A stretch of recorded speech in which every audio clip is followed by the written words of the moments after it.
EVs in the UK interviews. This one is with Paul, who's the organiser of the Electric Vehicles Festival. There is some small distortion on Paul's end of this call, but I hope that doesn't distract from what is a very interesting conversation.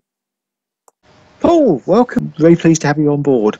You organised one of my favourite events from last year, the EV Festivals. Yeah, I mean, last year, first year to get an event off the ground for what I would say like an individual, so not an organisation, not an exhibition company. I've got a dream and a vision of where I want to go, and I treat the festival itself. I've seen a lot of people on the internet, on social media, and generally in life. And you always find like one voice trying to be heard in the crowd. And sometimes unless you're famous or unless you're already in the media, that voice a lot of the time, or unless you do something, I dare say, amazing or something bad happens, to get that anything spread is hard. It's nearly mission impossible. And I looked at, I enjoy organising events through work, which were in a mini scale compared to doing anything like the festival. And I've been trying to educate the automotive aftermarket to get involved in hybrid and electric vehicle training for years, a long time. And I've done new technology event way back in 2007 at Coventry College, and tried to engage a lot of people. And way back then, so you can say even before Nissan Leaf came about, nobody, you can imagine it was a struggle to get anybody at all interested. So I've always been very passionate. I'm in the automotive sector myself, very passionate about staying up to date. And I suppose you could say a bit of a technology geek on automotive vehicles generally. And having a little bit of passion for doing a bit of marketing at work, and a little bit of passion for organising events, I really enjoyed, and I like a challenge. I really like a challenge. And I did an event back in 2018. I again rented Coventry College. I did a business more aimed again at the independent garage sector.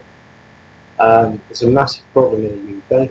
The independent garage sector isn't engaging to work on electric vehicles whatsoever. There is a few, as we know, some good names out there. Matt Cleveley, to name, one individual who, was successfully, took the challenge, so to speak. But as a general basis, there's not many doing it. So it all started from there, from doing the event at the college. I put 10 months into this college event, which was the first time that anybody in my sector had really done anything on a Saturday, and also opened a college on Saturday. So I had lots of obstacles.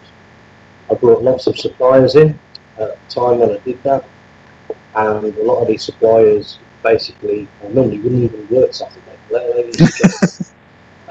alone come in and bringing themselves along and bringing in test equipment. And a lot of effort went in. Like I said, 10 months, nights and day, even my holidays.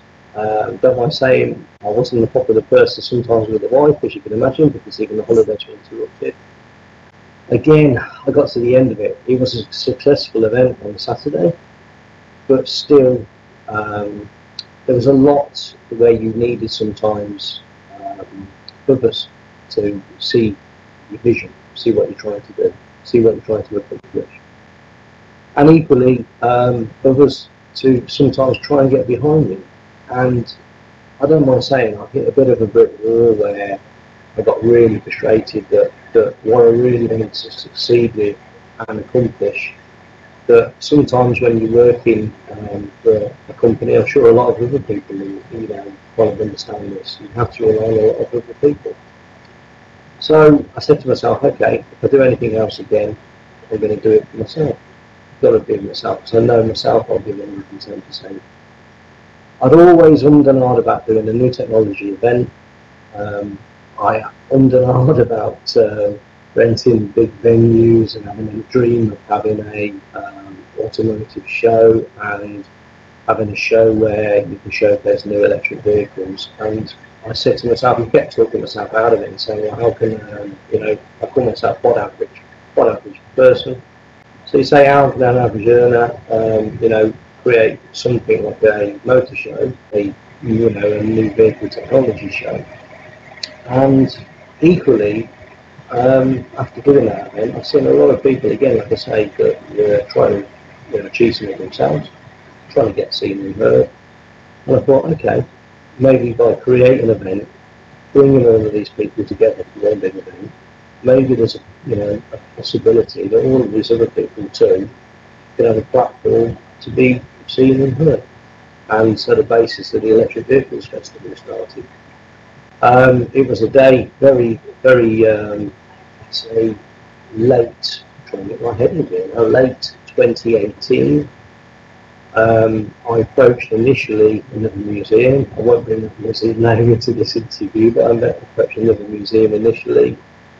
I approached a couple of bodies. I approached the county council, I don't know which one, but I did approach. And I had similar frustrations with trying to accomplish things that I've done in the past, where again, there were a lot of people that just would do to be fair to them, they would do a normal day job at their own works. And I suppose sometimes people were quite happy and content with doing that. There's not a criticism whatsoever. But I knew that to achieve something, you needed to go past those boundaries. You needed to say, if you want to succeed, you've really got to push and go over the wall, so to speak, if you're going to get the year.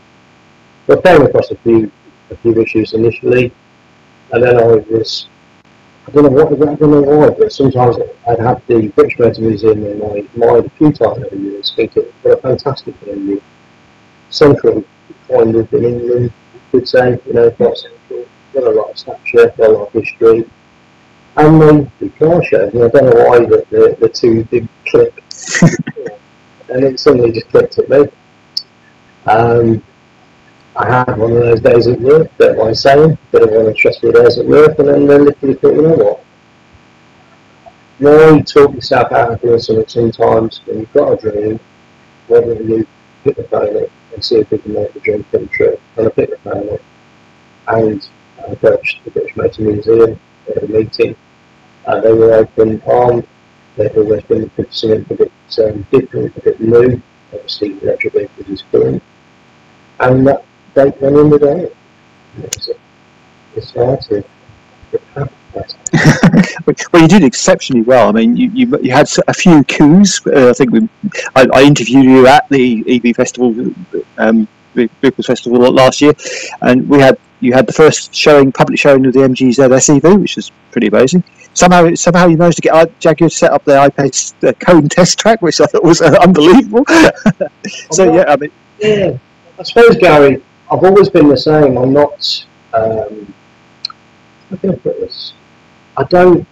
Whereas other people will continually, and again, no criticism to others. Genuinely, no criticism to others. But there's a bit of I learned the hard way to succeed to do something. Sometimes you will hit a brick wall. Sometimes you can hit many brick walls. Sometimes some will, and even including myself in the past, you'll stop at the brick wall and you'll say, "Oh, yeah, this is just too much."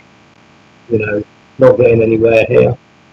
And I think that's the side where people necessarily probably haven't seen even, because they're not going to. On the surface, behind the scenes of creating something. Approaching a car manufacturer being Paul Midlicott last year, early on, trust me, is hard slog. It's how to word an email in several different ways. It's sending an email and believing in yourself, and then having to send another email, and potentially, might be another phone call, and it may be another phone call, and it may be another email, and it may be, I'm in sales. I've been in sales for a long time, so I suppose there's somewhat of a salesperson there, where being able to sell yourself, being able to sell a vision to somebody on paper, you can imagine again, isn't it? Thing. I think if I had, there's somebody I spoke to yesterday who's organising the battery technology show, and they're an exhibition company, and of course they got government backing, they got this, they got that. It's still on me. He didn't realise he found my workplace purely somebody at the workplace said, I've got just the person you need to speak to, and he never knew kind of what he got hold of until he got through to the yeah. But they already had, I was in envy. They've already got, government backing, they've already got certain companies, they've already got this. And I think there's a certain way where, I'm not saying necessarily the doors are any easier to open, but to a degree you could argue it probably is. If you grab Shaps as that example, and you phone Jaguar, you're probably going to get a response from Jaguar. Jaguar, in the end, was quite an interesting story. Jaguar was based at Gaydon, there's a lot of people who know, have gone on their bases, and they would openly say that it was a catch-22 situation, which I know I have, where you can politely put across what you're trying to do, what you're trying to achieve. It took an individual at Jaguar initially to believe in what I was trying to do, and that person in the end gave me the chance. And one of those, I remember grateful for getting that opportunity. MG again, seeing the opportunity. I think MG, I have to say, believed in what I was trying to do, seeing the opportunity there, and I think above anything else, probably kind of grasped what I was trying to create. The automotive sector is going through a massive change.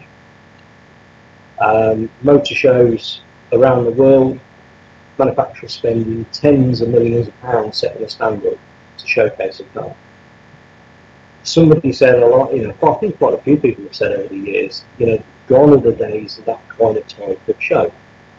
And, more recently, you could say that to some certain extent with Geneva, most recently, some of that kind of has been proven with the current affair at the moment, obviously the current things going on, around the world. And, there is a way of creating and taking it right back to, you could say, not necessarily the very beginning, but involving it into something else. It doesn't have to be, I don't believe, it has to be a show that necessarily charges everybody, tens of thousands of pounds to come and showcase a car, and necessarily tens of thousands of pounds or thousands of pounds to bring a local business in to, showcase charging or other elements necessarily. And I see a different way, and I also see the festival, and this is trying to get this across to people as well. What's going on in my mind? The festival is like a piece of cake with many slices. And I see the festival as being able to help anywhere from education to automotive sector with jobs, to when I say jobs, I mean giving when you're trying to convince people that there's a future with electric vehicles, some people will turn out still at the moment and say, yeah, well, we kind of understand they're being mentioned a bit more, but look at the road, there's still the diesels, there's still the petrols. You put a certain segment of people in front of a festival with a lot of electric vehicles, and they'll see the true realisation of what is there. So obviously you mentioned the current situation, and that's obviously been very challenging for you this year, because you wanted to run the event again this year on a grander scale, and that's unfortunately had to be rolled back a bit. But so how are you finding it now? Are you able to see a way round? It's something, this year it ended up, the show finished last year, stats that many people wouldn't know about. In the end, it's worth mentioning. Last year's achievements, we nearly had close to 2,000 people on the day. For a independent one person, one man, you could say, operation, that's a good. That's amazing. We had 180 electric vehicles on site on the day.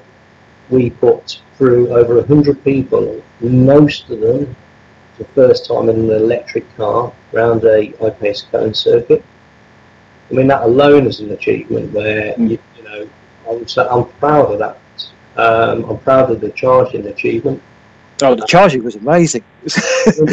Well, many people, when I first came up with doing the festival and I first announced it, I got slated. I mean, this is the thing about, not many people know that 2 years ago, I was not on social media whatsoever.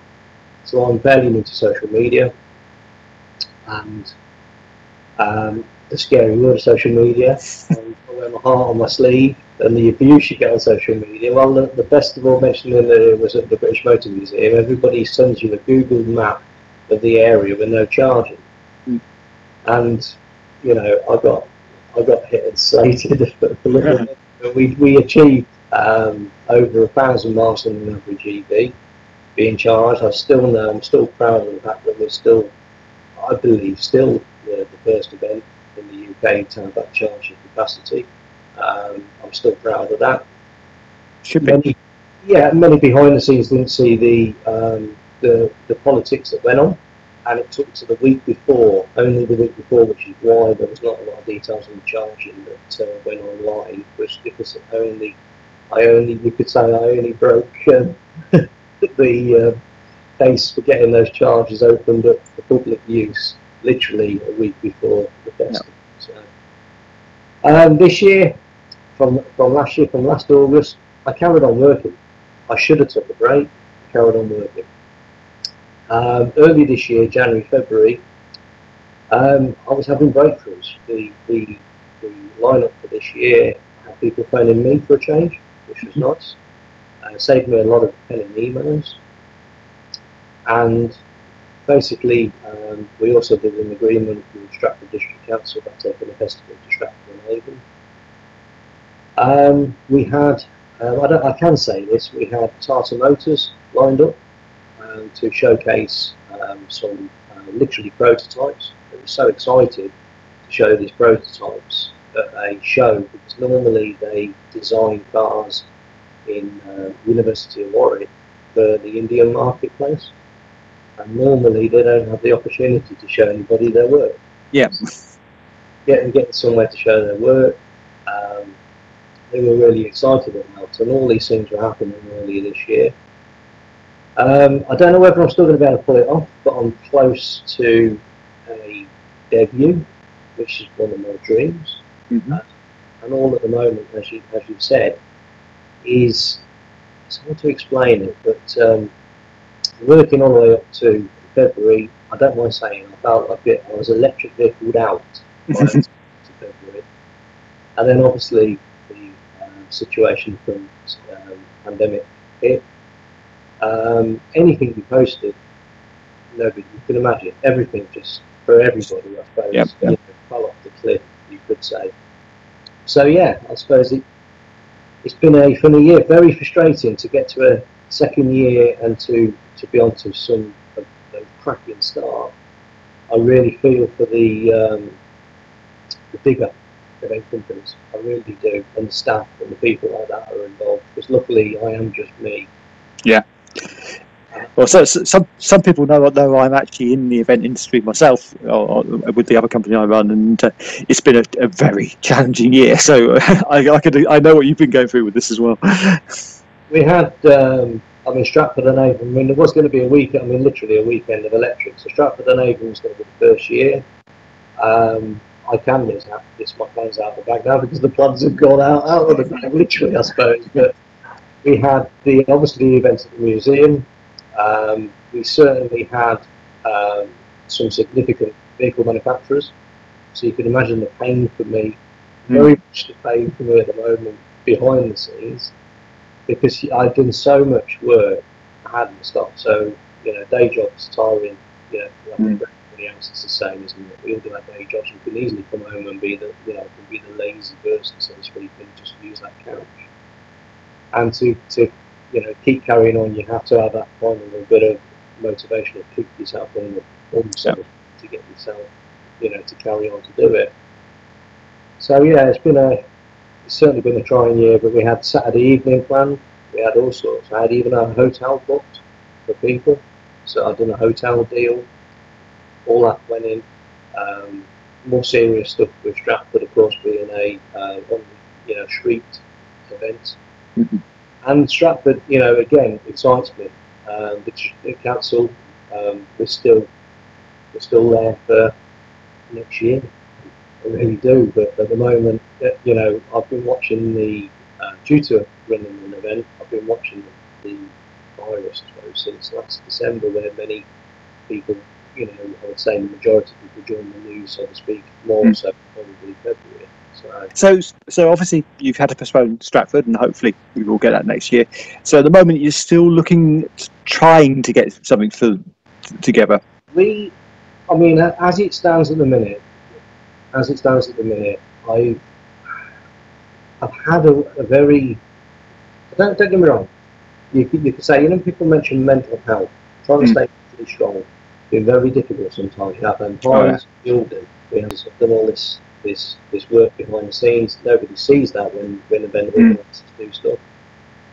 And you think, well, you know, the next Y and Z, and we've wasted that time. Here we go. And how do I motivate myself to carry on? But you know, to leave for a whole year again, there's nothing more weird than doing an annual event like that, because I don't mind saying I get bored very easily. So if you turn around to me and said it's not going to happen, I'd have to really seriously get my mind focused on how I'm going to make it even more better.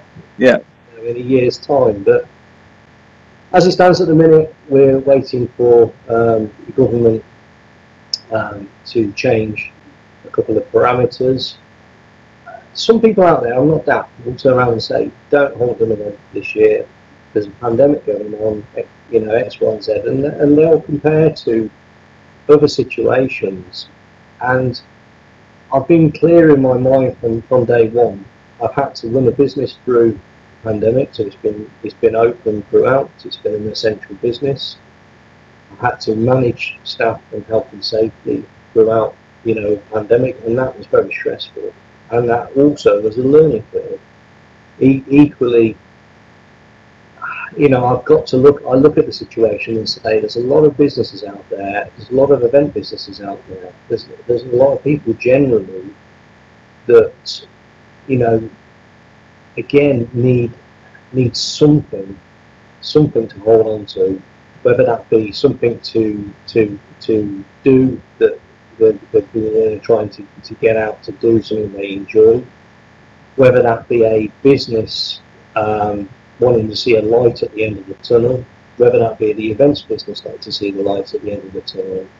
An event at the museum isn't a beach in the UK. It's a business that is having to be, you know, set up legally with HSE and everything else, has to have a standard, has to do all the social distancing, has to have procedures in place, as you'd expect. And I've already, behind the scenes, you know, planned with that in mind, you know, regardless. So that I'll run an event at somebody else's, you know, the hosting, you could say, you know, in a sense. I have to have the attitude that regardless of what the museum does, if I did anything, I would have to make it, you know, safe, correct, and everything before anything would ever go on. Because I'm not that, you know, I've mentioned, you know, over the last few weeks, you can imagine, I knew I would get the criticism, why you're doing something. Now, we don't know how long this is going to go on for. This could be, as everybody said, the new norm. You know, I call it the magic pill. Until there's a magic pill. You know, and sadly, and it's so sad, we're going to have to adapt and adopt, or do. And I believe that there is a path. I believe strongly there is a path through that. We were initially close. I was hoping we were going to get some news today, but we are close. And I feel at the minute, if you want my confidence at the moment, it's changed from, if you had me last week, very confident that we're going to go ahead. I've spoken to 2 or 3 others that supported me very early on, wanting to be with us this year, and they're still fully on board, which is nice. And I've got a lot of others that do see, again, you have to, I suppose, rather than an outsider looking at what I'm doing, you have to concentrate on what could be done, wouldn't it, to safely hold it. The museum grounds itself has always been very spread out. So it's never been a location. If you've been to any other event there, even last year, you could say that the canteen, cafe area, you could say was quite a queue, but we've controlled or closed even. There's potential that this thing may have to be closed. They are closed at the moment on the cafe, as we know when they're opening. So those things have to be adapted and changed like anything. But the rest of the site, I've been to busy events last year, and basically everybody was spread out. So you could turn around and say that the obvious situation is there's a massive piece of area. More scary for me in the old, you could say last year, to fill it. You could say if anything happened this year, there's plenty of space for people to keep socially distant.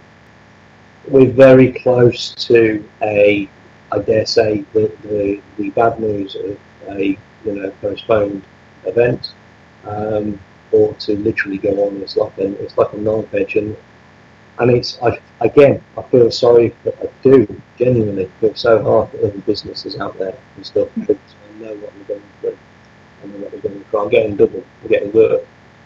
And I've had a lot of stress with that, with working through so much stress, a lot of less staff for people, furloughing some of my own staff, a bit more money.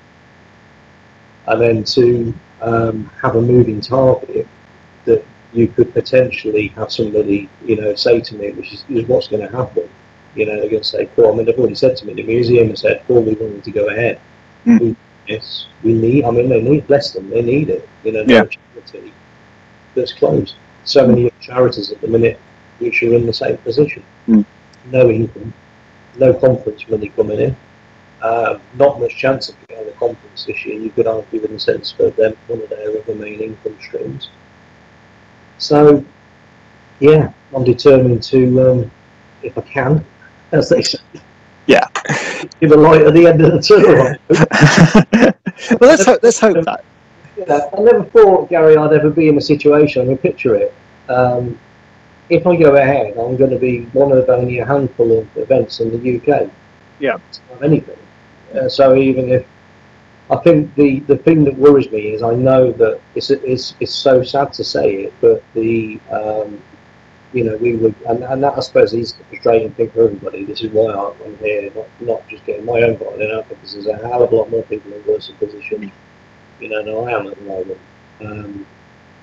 But yeah, I know it is tough, and it's tough to have that motivation for anybody at the moment to go and pick something back up again and go, we're going to have to do this, we are going to do this. And that's how things change every day, don't they? Things are changing every day at the minute, every single week. Yeah, it's so hard to predict anything at the moment to see how it goes. I mean, I admire your perseverance on this, because I know how difficult it is to do anything like this. Yeah. So we know. I mean, the good news we do know is that the museum itself is reopening, which is excellent. I encourage people to. You have to book in advance now, though, don't you? Book in advance. There's a limit on tickets. I know behind the scenes what that is. It's not a great number, but it's a very good number. I mean, if you want to look at a business again, modelling themselves with the right safety procedures in place, trust me, after hearing some figures behind the scenes today, they're doing an excellent job. Yeah. And it's a organisation which I know a lot of people in my group really appreciate, and I think it's well worth supporting it anyway. I think encourage people to do that now. So let's change the subject for a second. EVs generally. So, do you drive an EV? I am one of the people currently, work-wise, it's like a swear word in my vocabulary at the moment, but I have a company car.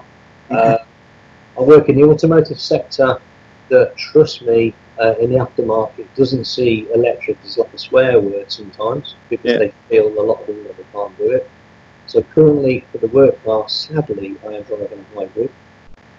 I have had initially I did have an ID3 on order. It's a cracking car. It's got issues at the moment, and let's just say I got cold feet. Yeah, happens. Would be the thing in the end, and I'm happy to say I'm not going to announce what it is, but there is an EV on order that I will see, I'm confident of this, even with the current situation, I will see, most likely I would expect very early, and from the scale that they've given me at the moment, I would say if I don't see it this year, it'll be about January next year. Well, that's good. We don't have any, worldwide factory closures again. Currently the signs are good, and I'm very happy with my choice. I'm even more happier than when I went to Frankfurt to look at the MV3. I believe I've got a show car, and I do a show. So rest assured, everybody out there who sees this, Paul Middlecott will be owning an electric car very soon. It's been quite interesting because where I work, I won't bring into where I work, but I'm in the automotive aftermarket, and basically, as I say, my background is I've been fighting very hard behind the scenes to get them to engage, and basically, even for a workplace that wants to supply me a vehicle, I've had the entertaining conjecture over what's in an electric car for my company vehicle, which is going to happen too. So, excellent. Essentially, end up in the next few months with not one but two. So they're all going at the moment. But I mean, we a couple of these interviews I've done already, and it's noticeable this year that obviously things have been delayed because of the whole COVID situation, not unexpectedly, but there does seem to be a bit of an uptick at the moment. I've certainly noticed a lot of new chargers coming online. I don't know if you see that around your area, but and this very interesting change now with the services, where we're starting to see Ionity turning up there. Some of the BP ones are starting to get their chargers in. I think it's really interesting that's improving a great deal. My slight worry has always been that we're in a kind of golden age of EVs at the moment. There's not that many of us out there, and there's resources available for us to use them. I do slightly worry when we actually do have that tipping point, and we've got all those vast numbers of normal drivers out there who won't spend the time researching as much as perhaps we would, how the industry can come. And it's interesting you're saying about the aftermarket people there. That's kind of critical if EVs are going to go into mainstream, because you've obviously got the used car market, which is absolutely critical for that. Most people don't buy new cars. I mean, there's a few. It's a small number. I know a very large car supermarket in the UK. Obviously, I know people in the UK. Very large car supermarket that only 2 years ago wouldn't get electric cars in, and wouldn't get hybrid in even, because the technicians didn't understand it and were worried about having to do the preps and the sales on it. And there's one or two people, luckily, for us again, mentioning Matt, fantastic, Matt Cleveley. Yeah, absolutely, cracking guy. But he's, we've got a new generation coming along, which is nice to see, where they're a lot younger than me, bless them, and they see the vision, and they see the opportunities, and there are opportunities there, and it's slow coming, but it's nice to see that you're now finally getting dealers at least embracing the fact that they're being asked for hybrid. I mean, I went to this massive dealer. I'm not going to know who they are. They're a massive car, supermarket chain, and from even them admitting themselves that they were being asked all the time, I want a hybrid, I want a hybrid, I want an electric, I want an electric, but they couldn't offer it. And that's a huge problem. I mean, the sector itself in the aftermarket is potentially. I worked 2 years ago. I had the attitude of trying to save the independent aftermarket single-handedly, which is an impossible thing to go and do. And at the end of the day, I've always been aware of the fact that there's a cliff and a precipice for the ones that aren't keeping up to date, or the ones that don't see what's coming. And it's only because legislation again, and government talk and so on and so forth, that has you could say encourage people, the ones that would never even look at an electric, to look at an electric. And it's on the precipice at the minute of the ones where you went 12 months ago and they would have gone, no, I'm going to keep to my diesel, I'm going to keep to my petrol, I'll keep to my gearbox, the gearbox on an electric, as we know, why on earth, I look back now, I've got an automatic, but, why did I have a manual for? I know there'll be people out there saying I love the manual and I love the change, but the electric, of course, as we know, is on another plateau altogether, and I think maybe some of the ones that love the brake horsepower and so on and so forth are coming around to the fact that they love the fact of an electric vehicle for that, and it's got that, and it is starting to bring a new audience to it, and certainly starting to bring a new trade to it. I'm the same actually, an opinion behind the scenes. I've watched him. I'm supposed to be some in the sector, and I call myself an automotive aftermarket geek. Yeah, I've always had an interest, always had that passion, and it's trying to explain that to people sometimes when you come out of the wilderness and done the electric vehicle festival, and nobody had heard of me. Who are you? What's your background? What do you do? Have you been inspired by Fully Charged? A lot of people have. I wasn't. I was already that inspired person prior to that. I know there's a lot of other people like me there. I've always been that person. So doing what I'm doing now is just another. But I do worry at the minute. I see a lot of car manufacturers that doing a lot of shouting, doing a lot of legislation kind of talk or need to want to go electric in one word, but then equally in the other hand focusing so much on developing ICE still and selling ICE. There's a big huge manufacturer at the moment that is doing a lot of talk and a lot of word of going electric in a big massive way, but then on the other hand you get how many vehicle launches in the last few weeks alone of ICE vehicles, basically, or hybrid.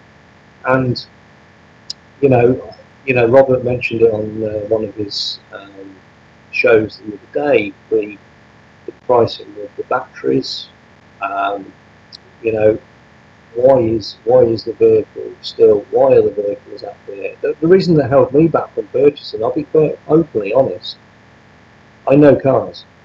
I know car manufacturers. I know reliability. I know components. You need binoculars. But when I was a 16, 17-year-old looking for my first car, I had an insight back then when electric was not really even an option, as they say. But I knew what was reliable through literally what I probably sold. And over the years, that has been exactly the same. So there's certain marks and makes and manufacturers that I do know from my day job. What is good, what's reliable, what not to touch, what would give you problems, what can't we get fixed for, and it gives you then another focus of what you can afford. And again, like I said, I'm average, Mr. Average worker. And for Mr. Average Worker, I get the bit on the savings. I get it, yeah. I get the long-term savings, yeah. I get all of the stats and all of the figures. And you could say, why would I do an electric vehicle? That's different, from what I'm doing. But the price, for many, it's on a it's a precipice is a word, isn't it? At the minute, it's in a it's coming down, it's going in the right direction, but I believe there's certainly an opportunity at the minute that if those people are serious, they could make that serious tomorrow if they wanted to, and they could change the marketplace if they wanted to, because I've picked up a long time ago now that everybody says, okay, it's going to be the death of a lot of manufacturers because the service and repair work, they're not going to be getting that kind of repair work anymore. I had a big project, saved my job, you could turn around and say, because I'm an automotive aftermarket, and they're not engaging. But I looked at the independent garage sector, I looked at the main dealerships, and the work, there is the work there, which is why Matt's clearly there and focused on, because there is the work there. You've just got to get your head around it. And there's a different type of work, and some of the work is even cleaner and not as dirty or messy as you were doing before. Yeah. And it's seeing that again past that, hitting that brick wall and seeing past that brick wall. And that's the hardest thing that I think a lot of people look at. They look at it and go, it's electric. Remember the old days we used to joke about, the regular joke, does it get wet when you can you put it for the car wash? Well, there's still a lot of, it's a shame to say it, but there's still a lot, it's not as bad as that nowadays, but there's still a bit of, certainly for technicians, I can't touch a hybrid, it's electric. How do I work on it? And I did organise a video 2 years ago. I went to a major filter manufacturer, and I phoned them up and I said I'd seen that still, even with all that I was doing, nobody was engaging. And I phoned them up and I said, I need to see you today. What do you want to see me for? And I said, I want to see you today. I need to come see the director. What do you want to see the director for? I said, look, can you make it happen? He said, yes. And I went down to this filter manufacturer and they looked at me and said, what do you want for? And I explained what was going on. And I said, you've got to engage. And I said, you've got to get these people to recognise, what's happening. And these vehicles, these electric cars, these hybrid cars, they can still be worked on. Just the same way as you can look at it, where somebody who's so used to filling it with petrol or diesel can change to an electric car. It's going to be a challenge, isn't it? It's going to definitely. It's getting it out there, but it's got to change. I mean, otherwise, we know it's got to change. It's scary at times, but I think something. It's the pleasing thing is it is changing. More people are coming towards it. You could say we were on to a good year, and everything's happened differently. I really wish that would, change as everybody wished that change would happen. Yeah, the cleaner air. And I think we've still got a dream, haven't we?